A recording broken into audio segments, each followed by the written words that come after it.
$30,000 qilib soqqa ishlasak bo'lar ekan.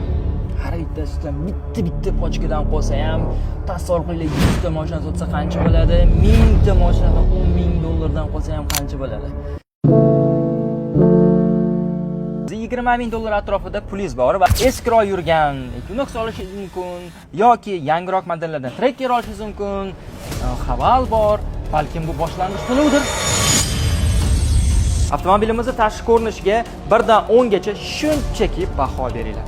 Tasavvur qiling, 1953-yil tashkil topgan bu zavod Mazda, Volkswagen, Audi, Toyota kompaniyalari bilan birga hamkorlikda bemalol Mazda qilib orqa signallarni yotqizib olsangiz, xuddi Lamborghini Urusskiga o'xshaydi. O'zbekistonda ishlab chiqarilyapti, sifati tushib ketadi. O'zbekistonda ishlab chiqarilyapti, bo'ldi. Mashina musor bo'lib chiqadi, ichidagi hamma narsasini yechib olasizlar deb aytishyapti. Bu nima? O'zbeklar shunaqa yomonmi? Qanaqa qilib biz o'zimiz kuchliligimizni ko'rsatishi o'rniga biz qaytaga o'zimiz yerga uramiz. $19-20 ming atrofida taklif qilinyapti. Oke, sizni uyingizdagi televizoringizdan katta-da bu displey.